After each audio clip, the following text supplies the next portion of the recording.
أعوذ بالله من الشيطان الرجيم بسم الله الرحمن الرحيم السلام عليكم ورحمة الله تعالى وبركاته. InsyaAllah kita mulakan majlis kita pada malam ini dengan Ummul Kitab. Dengan pahala Fatihah yang kita bacakan nanti, kita hadiahkan pada Rasulullah sallallahu alaihi wa alihi wasallam, ahli keluarganya, sahabat-sahabatnya, tabi'in, tabi'in, ulama-ulama mutaqaddimin, mutaakhirin, ulama zaman. Khususnya kepada Imam Nawawi rahimahullah ta'ala yang telah mengarang kitab Riyadhus Salihin. Seterusnya kita hadiahkan Al-Fatihah kepada pejuang-pejuang agama Allah subhanahu wa ta'ala, para syuhada, terutamanya sahabat-sahabat kita yang berada di Palestin, di Mesir, di Syria, di Yaman, di Selantatai, di Rohingya, di Marawi, di Malaysia. Seterusnya kita hadiahkan Al-Fatihah kepada para solihin, wali-wali Allah, para muttaqin, para syakirin. Seterusnya kepada kedua ibu bapa kita, guru-guru kita, kaum keluarga kita, kaum muslimin dan muslimat. Al-Fatihah. A'udzu billahi minasyaitonir rajim. Bismillahirrahmanirrahim. Alhamdulillahi rabbil alamin. Ar-Rahmanir Rahim. مالك يوم الدين إياك نعبد وإياك نستعين اهدنا الصراط المستقيم صراط الذين أنعمت عليهم غير المغضوب عليهم ولا الضالين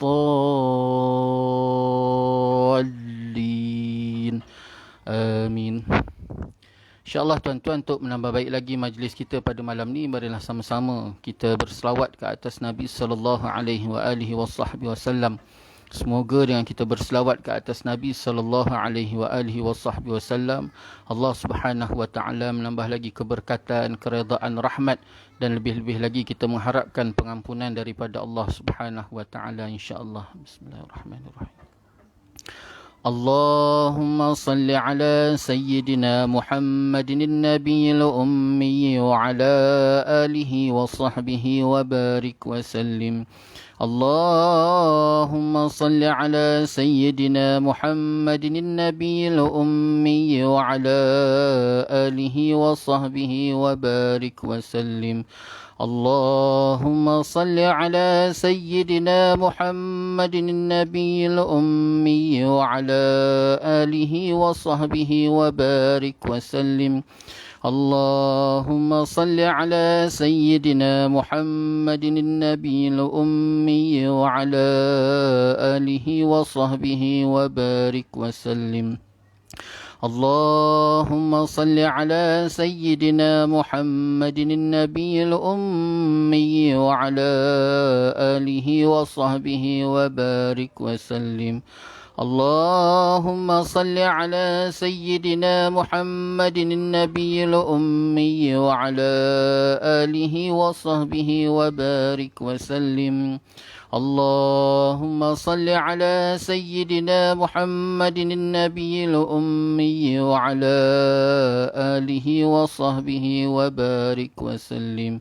اللهم صل على سيدنا محمد النبي الأمي وعلى آله وصحبه وبارك وسلم.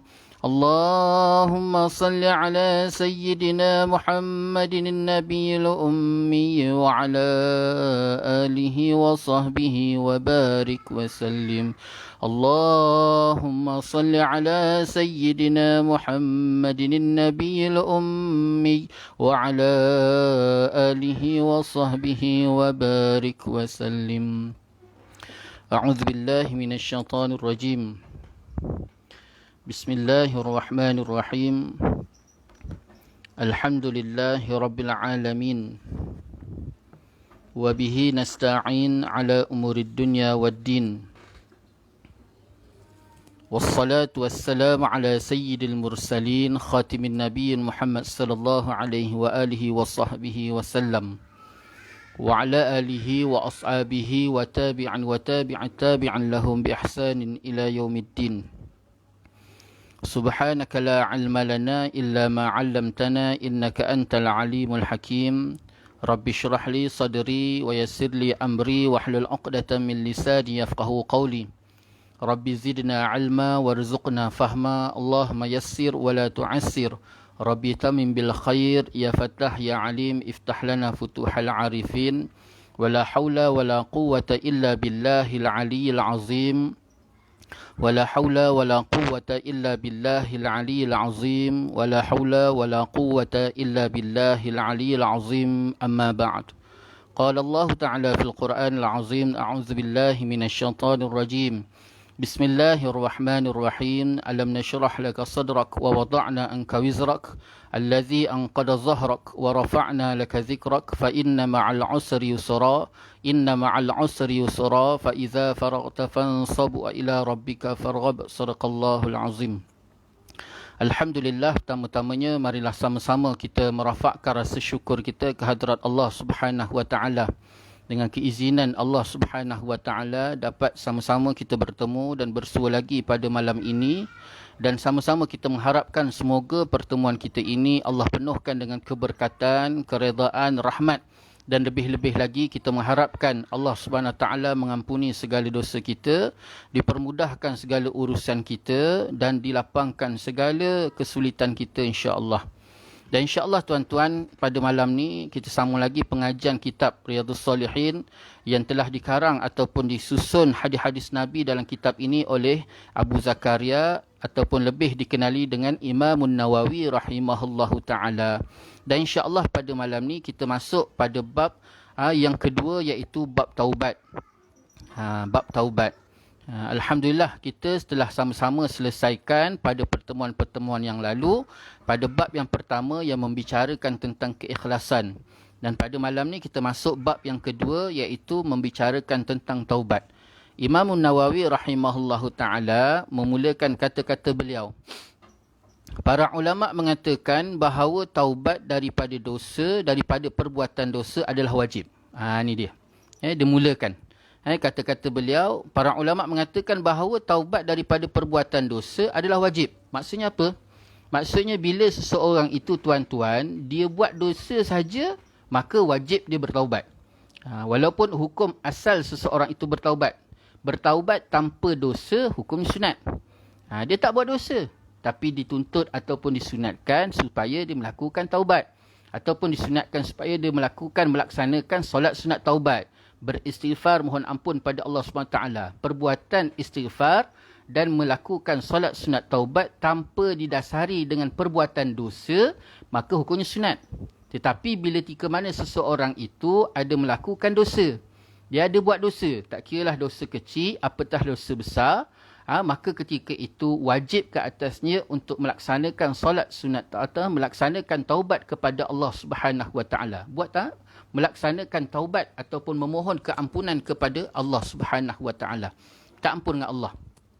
Sehingga kan di dalam kitab Hikam, Syekh Athaillah ada menyebutkan tentang satu bab membicarakan tentang orang yang melengah-lengahkan taubat. Orang buat dosa, kemudian dia melambat-lambatkan taubat. Melakukan dosa, melakukan maksiat, melakukan perkara-perkara yang dilarang oleh Allah Subhanahu wa taala, itu satu bab. Tetapi dalam melengah-lengahkan bertaubat kepada Allah SWT, itu satu bab yang lain. Satu perkara yang lain. Sehingga kan dalam bab ini, iaitu pembicaraan tentang melengah-lengahkan, melambat-lambatkan taubat kepada Allah SWT, Syekh Athaillah sebut orang ini adalah celaka. Celakalah orang yang melakukan dosa, kemudian dia melambat-lambatkan ataupun melengah-lengahkan bertaubat kepada Allah Subhanahu wa taala. Kenapa tuan-tuan? Kerana orang yang melengah-lengahkan taubat pada Allah Subhanahu wa taala akan mendapati beberapa impak besar. Apa dia? Di antaranya akan membuatkan dia hilang rasa sensitiviti bersalah terhadap dosa yang dia buat tadi. Dia akan hilang rasa bersalah tadi, rasa sifat sensitiviti tadi. Dia tak rasa lagi bersalah, dia tak rasa lagi berdosa, hilang sifat tu. Sedangkan sifat sensitiviti ni tuan-tuan sangat-sangat penting. Sangat-sangat penting. Sehingga kan disebut oleh para ulama bahawa kesalahan pertama yang kita buat perlu diteruskan ataupun perlu disertai ataupun terus ditanggapi dengan perbuatan taubat kepada Allah SWT, kerana ditakuti melengah-lengahkan tadi akan membuatkan hati seseorang itu mati dan juga hilang rasa sensitiviti bersalahnya di atas dosa yang dilakukan tadi. Kenapa? Kerana hilangnya sensitiviti itu pertama sekali akan menggambarkan hilangnya ataupun lemahnya iman seseorang kepada Allah Subhanahu Wa Taala, dan yang keduanya dia rasa biasa terhadap kesalahan tersebut. Dia rasa biasa terhadap dosa tadi. Contohnya apa tuan-tuan? Ini minta maaf. Contoh paling mudah. Contoh paling mudah tuan-tuan iaitu seperti rokok. Rokok. Ini benda mudah lah, benda mudah. Rokok tuan-tuan. Rokok ni tuan-tuan, pada hisapan yang pertama. Cuba tuan-tuan tanya perokok, tanya orang hisap rokok ni tuan-tuan, hisapan nak pegang batang rokok kali pertama dalam hidup dia pegang batang rokok tu tuan-tuan, mesti dia rasa takut. Mesti dia rasa takut. Kemudian bila dihisap saja, hisap yang pertama tu tuan-tuan, hisapan yang pertama tu tuan-tuan, dia akan rasa bersalah. Tetapi bila dihisap saja kedua, dia akan teruskan dengan perbuatan tadi untuk kali kedua, maka rasa bersalah tadi akan hilang. Dan seterusnya tuan-tuan, dia tak akan rasa bersalah. Itu contoh. Contoh. Itu sebabnya tuan-tuan, perbuatan dosa tadi perlu disusuli dengan segera terus bertaubat kepada Allah SWT. Sehingga Syekh Atta'illah kata apa? Syekh Atta'illah sebut, celakalah orang yang melakukan dosa, lalu dia melambat-lambatkan dan melengah-lengahkan bertaubat kepada Allah SWT. Jadi di sini tuan-tuan, para ulama' menyatakan, orang yang melakukan dosa, kemudian taubat ke atasnya itu adalah wajib. Wajib kenapa tuan-tuan? Wajib tadi itulah. Kerana nak mengelak daripada hilangnya iman dalam diri dia, hilangnya rasa sensitiviti dalam dirinya terhadap perkara-perkara yang dilarang oleh Allah Subhanahu Wa Taala. Terus, sebab tuan-tuan, kita ni bila rasa bersalah, rasa bersalah ni tuan-tuan, satu benda yang sangat-sangat penting. Sangat-sangat penting. Kerana apa tuan-tuan? Bila kita buat salah, kita rasa bersalah, itu adalah salah satu tanda sifat tawaduk, rendah diri seorang itu kepada Allah SWT. Rasa rendah diri tadi. Itu penting tuan-tuan. Perumpamaan contoh apa dia tuan-tuan? Contohnya seperti kesalahan yang dilakukan oleh Nabi Allah Adam AS. Bila tika mana Allah meletakkan ataupun selesai saja kejadian Nabi Allah Adam AS, lalu Allah SWT letak Nabi Allah Adam AS tadi di dalam syurga.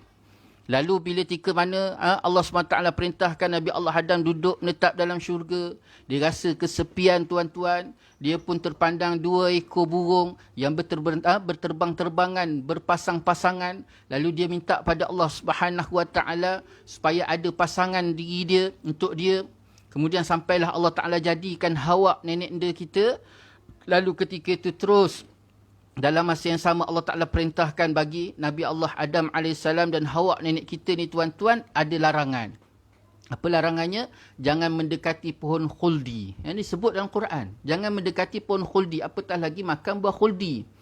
Jadi syaitan iblis ni tuan-tuan, iblis ni pula kerjanya itu ialah untuk merosakkan. Merosakkan Adam, anak cucu dia. Melakukan perkara-perkara yang dilarang. Makin dilarang, itu kerja dia. Makin dia nakkan anak Nabi Allah Adam dan anak cucu ni supaya melakukan perkara-perkara yang dilarang oleh Allah SWT. Sampailah tuan-tuan hasutan, bisikan, tipu daya yang dilakukan oleh syaitan tadi termakan. Bermula daripada Hawa sendiri nenda kita, sampailah pergi kepada tok kita Nabi Allah Adam AS. Lalu akhirnya mereka makan buah khuldi tadi. Bila mereka makan buah khuldi tadi tuan-tuan, nenek enda kita, riwayat menyebutkan nenek enda kita tu tertelan sampai habis. Yang tok kita ni pula tuan-tuan, dicekak oleh Jibril AS sehingga tertinggallah pohon buah khuldi tadi di sini. Ditekak kita. Tu yang dia ada riwayat menyebutkan jadi halkum ni. Halkum bagi orang lelaki ada halkum ni berpunca berasal daripada buah khuldi yang dicekak oleh Jibril AS ketika tok kita tadi Nabi Allah Adam AS menelan buah khuldi tadi. Lalu ketika tu tuan-tuan, bila dia buat saja maksiat, riwayat menyebutkan telanjang.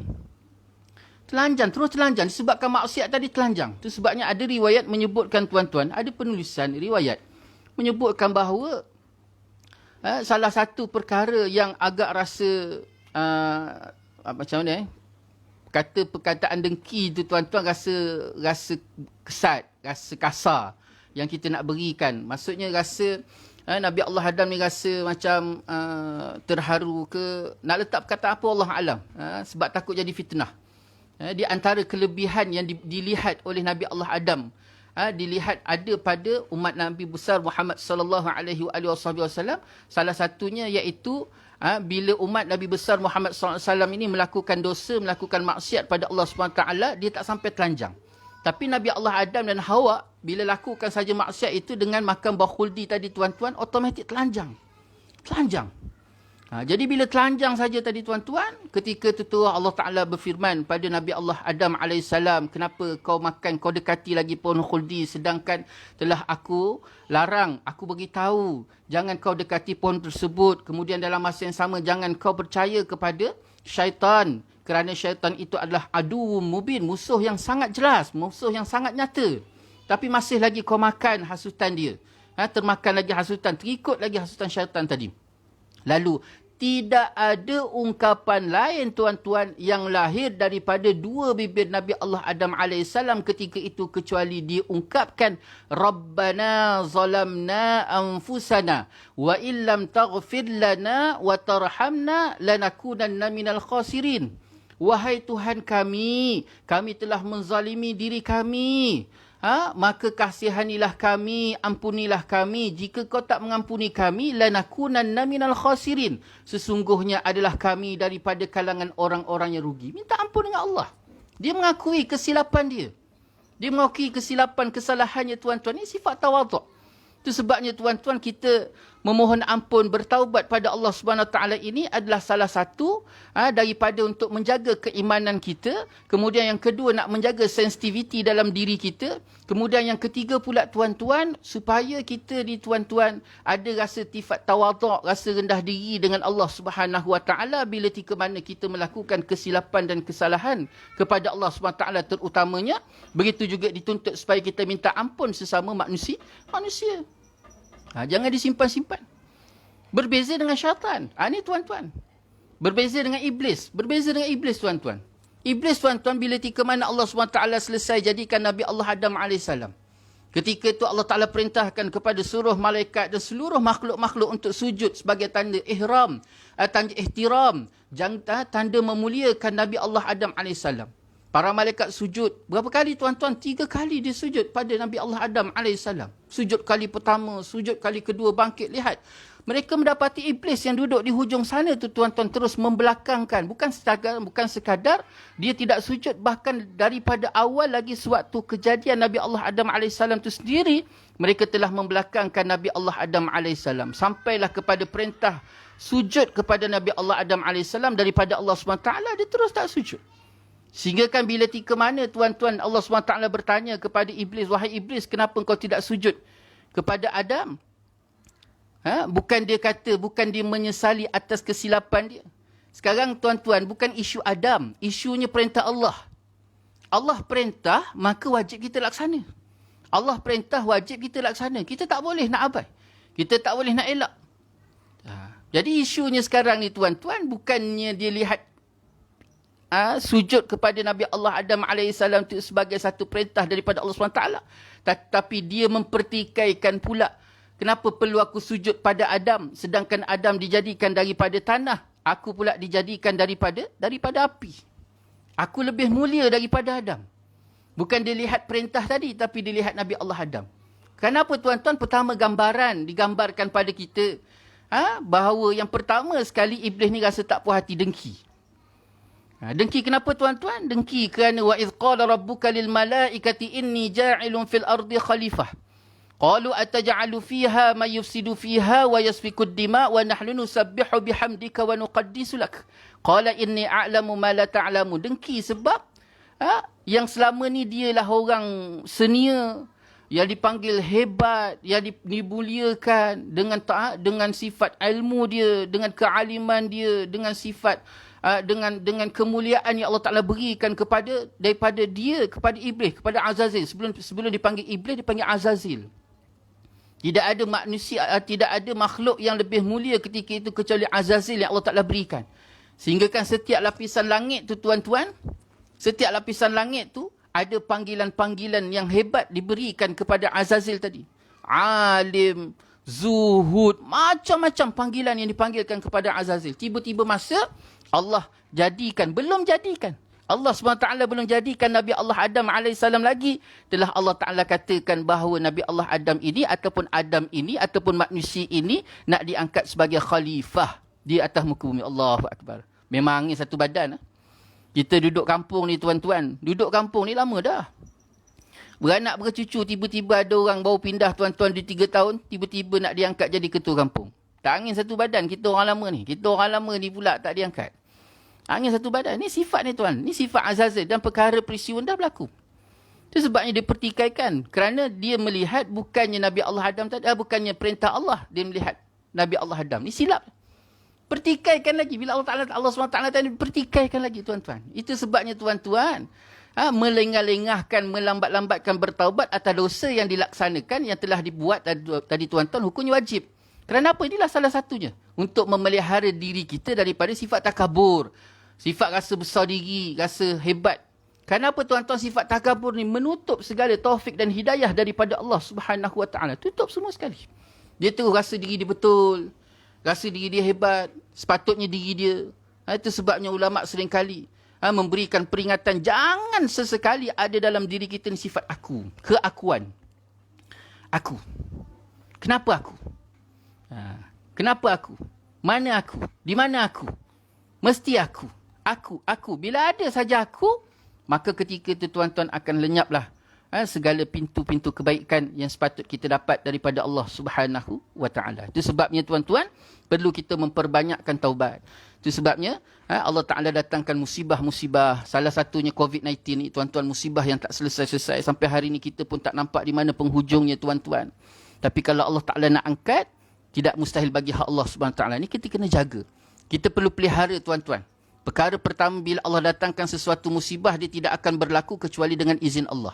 Sesuatu perkara, dia tidak akan berlaku kecuali iradah Allah. Sesuatu yang berlaku, dia tidak akan berlaku kecuali qada dan qadar Allah Subhanahu Wa Taala. Ni kena letak dalam kepala kita, dalam i'tiqad, dalam keyakinan, keimanan. Bila kata dia berlaku saja, dia berlaku atas kehendak Allah, atas ketetapan Allah, atas ilmu Allah, atas pengetahuan Allah. Allah Ta'ala tahu. Itu sebabnya bila bicara tentang qada qadar, salah satu ulama' paling takut sekali. Paling takut sekali kerana akhir zaman, masyarakat, orang-orang beriman, orang Muslim ini di antara perkara yang terlepas pandang ialah qada dan qadar. Perbicaraan qada dan qadar. Orang mempercayai, mengimani Allah Subhanahu Wa Taala. Tetapi orang lupa, lalai dan leka daripada perkara keimanan yang bersangkutan dengan qada dan qadar. Itu yang kadang-kadang kita lihat tuan-tuan, ada segelintir di antara kita tuan-tuan takut sangat. Bukan tak boleh takut. Takut kita letak pada Allah. Tapi sama makhluk kita letak berjaga-jaga, berhati-hati. Kerana hidup kita ni tuan-tuan masih lagi ada keterikatan dengan sebab dan musabab. Ada keterikatan dengan sebab musabab. Dan bila tika mana Allah datangkan saja musibah tadi tuan-tuan, maka ada mesej. Tidak ada sesuatu perkara yang Allah Ta'ala datangkan jadikan di sekeliling kehidupan kita ni tuan-tuan, dalam kehidupan kita yang kita lalui, yang kita depani, yang kita dapati ni tuan-tuan. Tidak ada sesuatu kecuali ada tujuan dan matlamat. Sekalipun seketul batu, sekalipun lalang yang mungkin kita nampak, semak. Ya Allah, rumput-rumput ni sampaikan tiap-tiap bulan pula tuan-tuan kena keluar duit 300, 400 semata-mata nak upah orang untuk potong pokok-pokok lalang yang ada keliling rumah kita tadi tuan-tuan. Jangan lupa, pasti ada tujuan dan matlamat. Dan tidak ada sesuatu perkara yang Allah Ta'ala jadikan tersebut terlepas daripada tujuan dan matlamat. Apatah lagi Allah Ta'ala datangkan COVID. Allah Ta'ala datang musibah yang sangat besar, bukan hanya sekadar Malaysia, bahkan seluruh dunia. Ada mesej, ada perkara yang ingin disampaikan. Dan disebut oleh para ulama', tidak ada satu perkara pun yang jauh lebih besar tuan-tuan, kecuali perkara yang pertama, Allah Ta'ala nakkan kita kembali pada Allah SWT dalam keadaan baik, kukuh, mampat, betul-betul keimanan kita, i'tiqad kita, akidah kita, keyakinan kita kepada Allah SWT. Itu sebabnya Allah Ta'ala ajar pada kita. Allazina idza asabathum musibatun qalu inna lillahi wa inna ilaihi raji'un. Bila jadi je musibah, sebut inna lillahi wa inna ilaihi raji'un. Balik pada Allah. Bukan hanya sekadar mengungkap ulama-ulama sebut, tetapi kita kembali kepada Allah Subhanahu Wa Taala. Balik dalam keadaan apa? Pertama sekali balik dalam keadaan memperbaiki, menambah baik keimanan dan keyakinan kita bahawa tidak akan berlaku sesuatu perkara kecuali kehendak Allah. Dan tidak ada sesuatu benda yang mustahil bagi hak Allah. Kalau Ta'ala nak angkat, dia angkat. Bila-bila masa. Hari ini memang pada akal kita, ya Allah, bilalah penghujung, bila kita nak selesai, bila begini-begini. Dia sebenarnya tuan-tuan, para ulama' telah bahas dalam bab ni. Allah Ta'ala berikan satu musibah, beri musibah ni tuan-tuan. Kadang-kadang kalau istilah bahasa Melayu kita ni, yang mudah faham, dah jatuh ditimpa tangga, tercalit pula tai ayam. Dah jatuh, kemudian ditimpa pula tangga, kemudian tercalit pula tai ayam. Maknanya jatuh. Tak sudah-sudah. Kesusahan, kepayahan, keperitan, macam-macam. Dan tidak ada perkara berlaku kecuali kehendak Allah. Dan bila Allah kendaki, dia berlaku, maka berlaku. Qulillahumma malikal mulki tu'til mulka man tasha' wa tanzi'ul mulka mimman tasha' wa tu'izzu man tasha' wa tudhillu man tasha' bidikal khairu innaka 'ala kulli syai'in qadir. Allah Ta'ala nak berlaku. Jadi bila berlaku saja, perkara pertama ialah kembali pada Allah Subhanahu Wa Taala. Kena balik pada Allah, perbaiki keimanan, keyakinan kita, amalan kita, hubungan kita dengan Allah. Kemudian yang di antara tuan-tuan untuk menangani permasalahan ini ialah memperbanyakkan taubat. Ini bab. Itu sebab kita akhir-akhir ni pun tuan-tuan banyak kita jumpa. Panggilan-panggilan, seruan-seruan untuk kita memperbanyakkan istighfar, mohon ampun pada Allah. Memperbanyakkan taubat. Bukan hanya melihat sekadar musibah, tetapi kita kembali kepada Allah Subhanahu Wa Taala. Itu yang paling terbaik. Melihat musibah dan menjadikan musibah tadi sebagai sebab untuk kita kembali kepada Allah Subhanahu Wa Taala. Kalau kita hanya semata-mata melihat musibah semata-mata tadi tuan-tuan, ulama sebut kita termasuk golongan rugi. Lihat musibah tapi pandang saja musibah. Tak kembali kepada Allah SWT, kita termasuk golongan yang rugi. Itu sebabnya memperbanyakkan istighfar, memperbanyakkan taubat, mohon ampun pada Allah SWT. Bahkan tuan-tuan, banyak kelebihan-kelebihan orang yang bertaubat kepada Allah SWT ni. Salah satu contohnya tuan-tuan, kita boleh lihat. Allah Ta'ala sebut dalam surah Nuh. Allah Ta'ala sebut, فَقُلْ تُسْتَغْفِرُوا رَبَّكُمْ إِنَّهُ كَانَ غَفَّارًا يرسل السماء عليكم مدرارا ويمددكم بأموال وبنين ويجعل لكم جنات ويجعل لكم أنهارا. Ayat ni tuan-tuan ada kisah yang berlaku di sebalik dia. Tapi bukan asbabun nuzul. Cuma ada peristiwa yang berlaku di sebalik daripada ayat tersebut. Satu hari tuan-tuan Hasan Al-Basri dia solat. Hasan Basri ni solat. Waktu dia solat, selesai saja solat tuan-tuan, tiba-tiba datang seorang lelaki. Dia selesai saja solat, dia bangun, dia nak balik tuan-tuan. Waktu di pintu masjid disapa oleh seorang lelaki, seorang sahabat. Bila disapa saja tuan-tuan, dia kata apa? Wahai Hasan Al-Basri, dia kata aku ni ada masalah besar. Apa masalah? Dia kata, masalah aku, dia kata, aku ni orang kaya, dia kata. Aku ni orang kaya, banyak harta. Tapi masalahnya dia kata, aku kahwin kali pertama, dia kata, aku tak ada anak. Aku ni risau.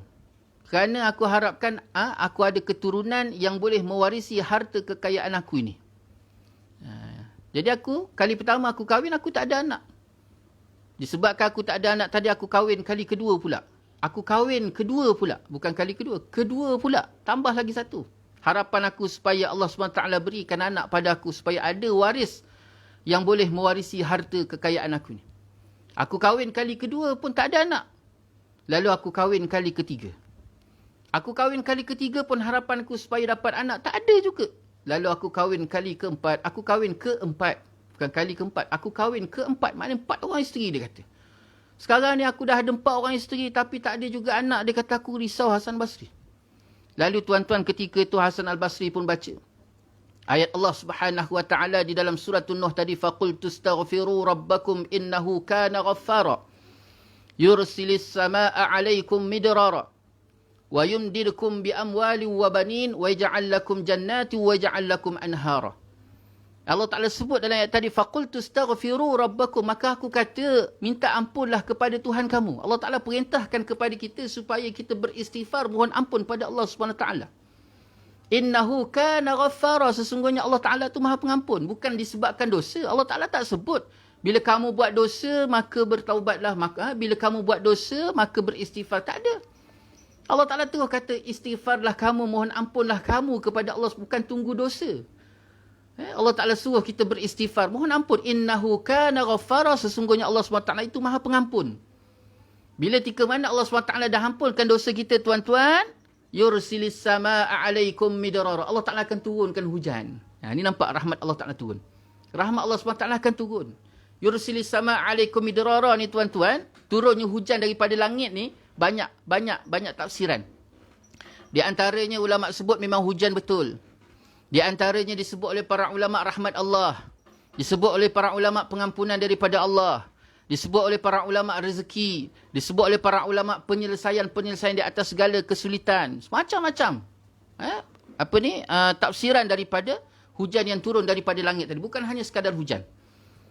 Lalu tuan-tuan, yursilis sama alaikum midrar wa yumdirkum bi amwal. Allah Ta'ala akan berikan harta pada kamu. Di atas pengampunan Allah SWT tadi, Allah Ta'ala turunkan hujan, kemudian Allah Ta'ala akan berikan harta.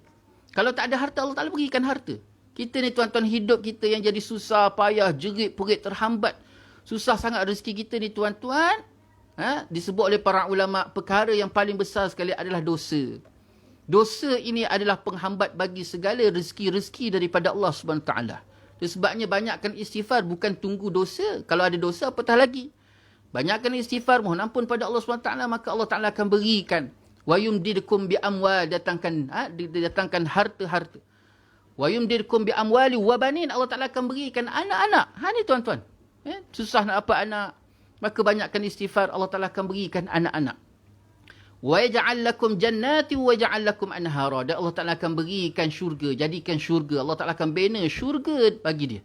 Dan di bawah syurga-syurga taman-taman tadi ada anhara, iaitu sungai-sungai. Ini tuan-tuan. Bila Hasan Basri baca saja ayat tadi kepada lelaki kaya tadi, tuan-tuan, lelaki kaya tadi pun balik. Diperintahkan kepada isteri-isterinya tadi, tuan-tuan, untuk sama-sama memperbanyakkan istighfar kepada Allah Subhanahu Wa Taala. Mereka banyakkan istighfar. Sebulan selepas daripada tu, tuan-tuan, lelaki tadi datang lagi menemui Hasan Al-Basri. Dia datang bertemu dengan Hasan Al-Basri. Dia kata, wahai Hasan Al-Basri, Alhamdulillah, syukur. Dengan berkat istighfar, mohon ampun pada Allah SWT daripada aku, daripada isteri-isteri aku. Kini keempat orang isteri aku telah hamil. Allahu Akbar, tabarakallah, tabaraka wa ta'ala.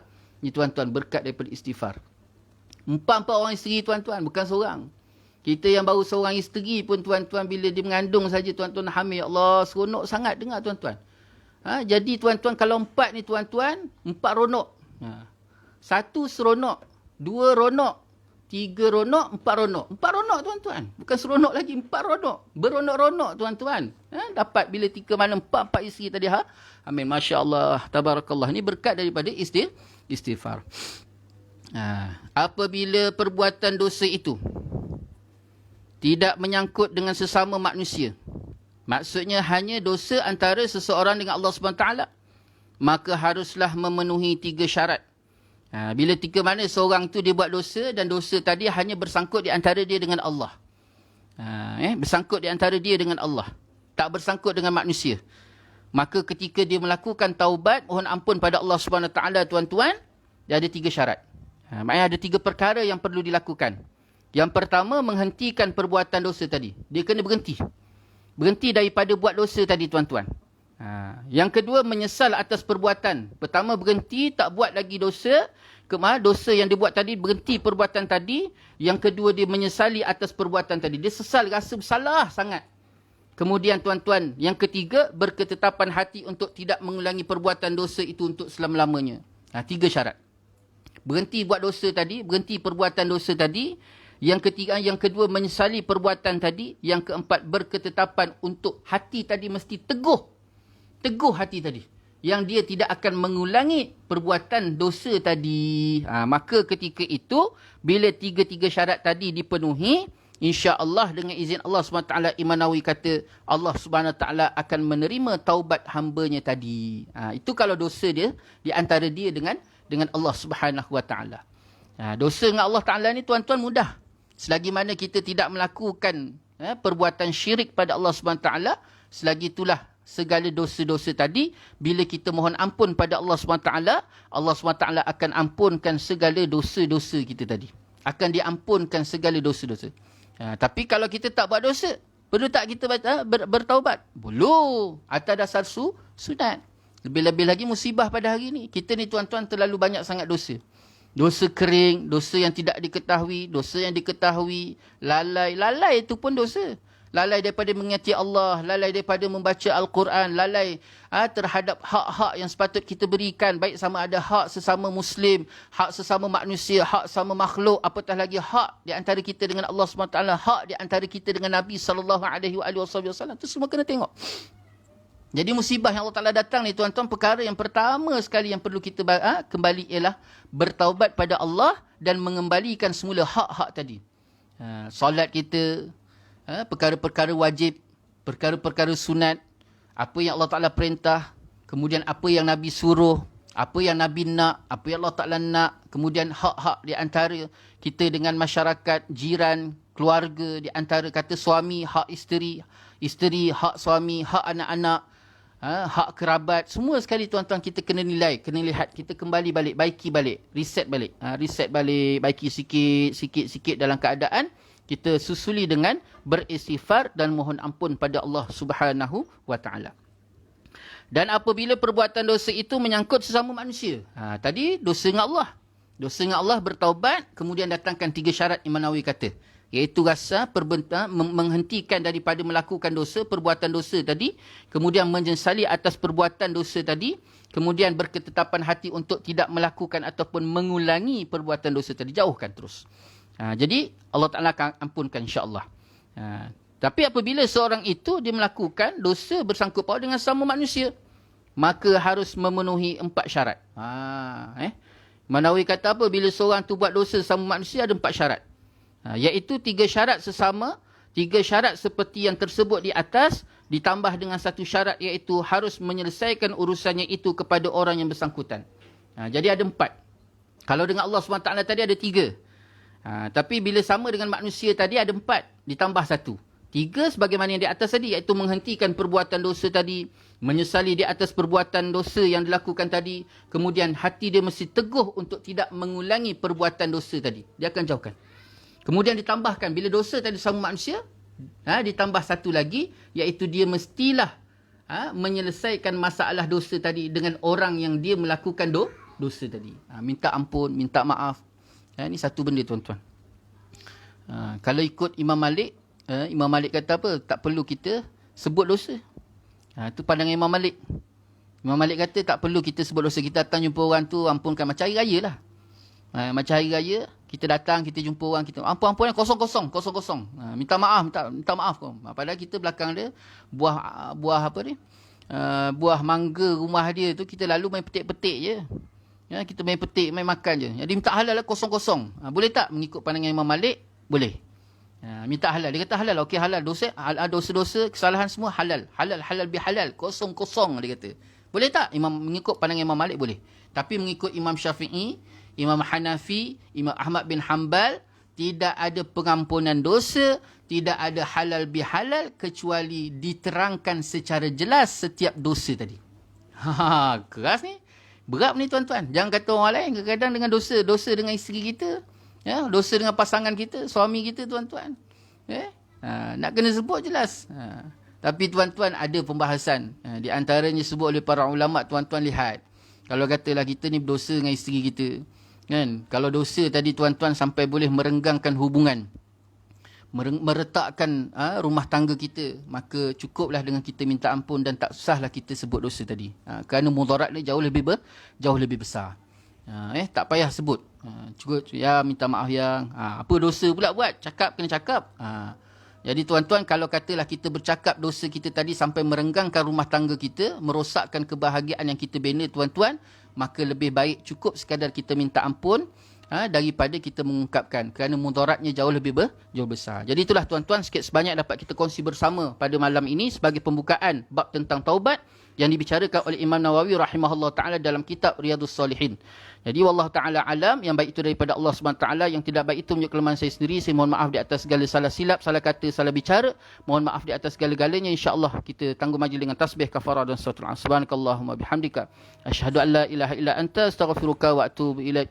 Bismillahirrahmanirrahim. Wal 'asri innal insana lafi khusr illa allazina amanu wa 'amilus solihat wa tawassaw bil haqq wa tawassaw bis sabr. Wabillahi taufiq wal hidayah. Wassalamu alaikum warahmatullahi taala wabarakatuh.